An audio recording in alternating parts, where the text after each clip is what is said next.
Narito ang Creo Transformers Creon Battle Changer Bumblebee. Bahagi siya sa unang lupon ng mga Creon Battle Changers para sa Creo na inilabas ng Hasbro. Kung mapapansin nyo, narito si Bumblebee sa kanyang anyo na sasakyan.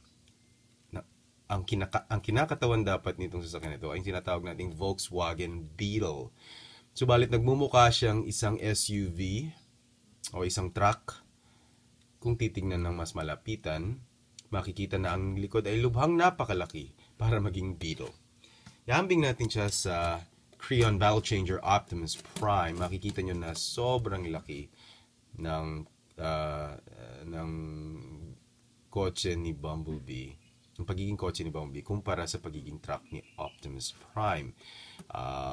Kung babalik tanawin natin ang G1 na Bumblebee noong 1980s, dekada 80, kumpara kay Optimus Prime ay lubhang napakaliit na sasakyan. Subalit dahil iisa lamang ang kanilang laki, ay pinareho na rin ang laki ng kanilang sasakyan, ng kanilang anyo pag sasakyan na sila. Subalit maganda pa rin ang anyo ni Bumblebee. Hindi mapagkakaila na isa sa pinakasikat, pinakatanyag na Autobot si Bumblebee at maraming mga kolektor, mga ngalap ng Transformers ang lubang masisiyahan sa pagkakataon na ibinigay ng Hasbro na bigyan ng G1 na anyo si Bumblebee sa Creo bilang isang Creo na figure. Tingnan nyo mabuti, gumugulong naman siya ng lubos at makikita ang pagkadilaw ng sasakyan ay lapit na lapit sa kanyang anyo nung kapanahunan ng Generation 1. Anyway, ito ang kanyang mga baril. Maaring tanggalin at ikabit muli pag naka-robot mode na siya. Narito ang kanyang sisidlan o ang kanyang kahon. Tingnan nyo. Itong ibang mga Transformers sa unang lupo nito ng mga Creon Battle Changers. Isa nyo pang mapapansin, ang sticker na nakasama sa laruang ito ay hindi ang harap na salamin ng sasakyan. Sa kasamaang palad, yan ang naibigay sa atin ng Hasbro. Kung titingnan nyo ang tala-utusan na nakasama sa laruang ito, ay kitang-kita, masisilayan nyo na dapat ang sticker ay ang harapang salamin ng sasakyan. Subalit ang naibigay lamang sa atin ay ang pagkadilaw at itim na sticker. Yung sa likurang bahagi ng sasakyan ay tama ang sticker na ibigay, subalit sa harapan ay hindi ko malaman kung sadyang mali o isa lamang itong pagkakamali na nangyari sa pagkakayari ng laruang ito.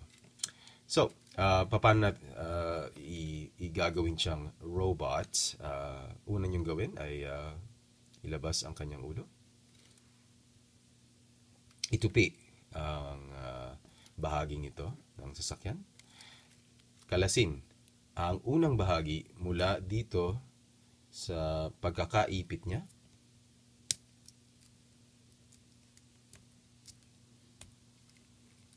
Ganyan lamang. Iunat ang mga paa. Sadyang naalis ang mga piyesa ng pag pinapalitan nyo ng anyo si Bumblebee dahil ang Creo ay hindi pa ganap na nakuha ang lubos na teknolohiya upang gawing masikip ang lahat ng piyesa, hindi tulad ng Lego. Subalit natututo na rin sila. Ang Hasbro. Itupi ang mga paa at itupi ang mga ilaw para gawing sakong ng robot. Yan na ang kanyang mga binti. Makikita na nabubuo na ang robot. Ibaba ang mga kamay. Bago ibaba ang kamay, maaari nyo nang itupi ang likurang gulong ng sasakyan at itupi din ang bahaging ito na siyang nagsaklob sa kanyang uluhan. Ibaba ang mga braso at makikita, ayan ang anyo ni Bumblebee pag naka-robot mode na siya. ikabit na muli ang kanyang mga baril. Simple lamang payak na baril mula sa Creo ang ginamit sa kanya.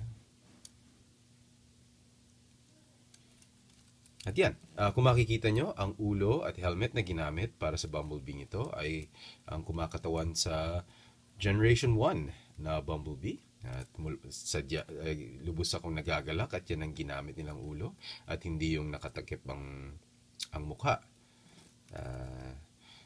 Kung titingnan nyo, lubhang napakalaki ng likuran ni Bumblebee, maaari nyo naman itong tupiin pa ng lubos at takpan lamang ang mga gulong ng ganyan.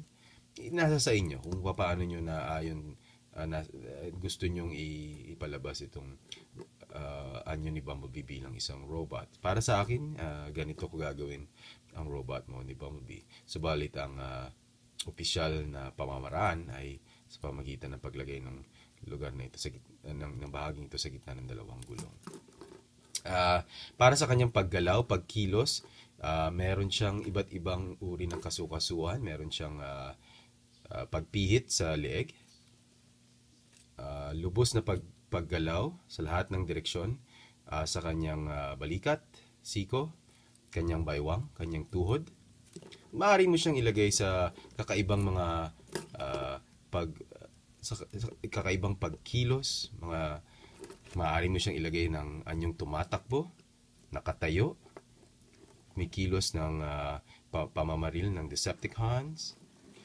Subalit dahil dalawa ang mga bahaging naikabit sa kanyang leeg na nakasabit ay ang harapan at ang likod na pananggalang, ang hirap ipihit ang kanyang baywang.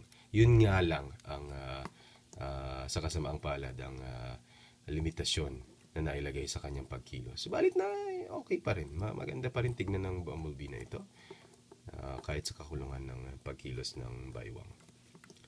At yan na ang makikita nyo ang ganap na robot mode ni Bumblebee. Napakaganda sa aking palagay ng laruang ito. Sana ay gumawa pa ang Hasbro ng iba pang mga Creon Battle Changers sa ganitong anyo. At sa tingin ko malulugod ang marami sa mga tagatangkilik ng G1 na Transformers at ng Creons. Sana'y nawili kayo sa pagsusuring ito. Antabayanan nyo ang iba ko pang mga pagsusuri sa himpilang ito na Chefatron. Sundan nyo ako sa Twitter at sa Instagram upang makita ang mga nakikita kong mga laruan dito sa Pilipinas at ang mga aking mga nabibili at susunod na pagsusuri ng mga laruan. Narito po ang Creo Transformers Creon Battle Changer Bumblebee. Salamat sa inyong panonood at pagtangkilik.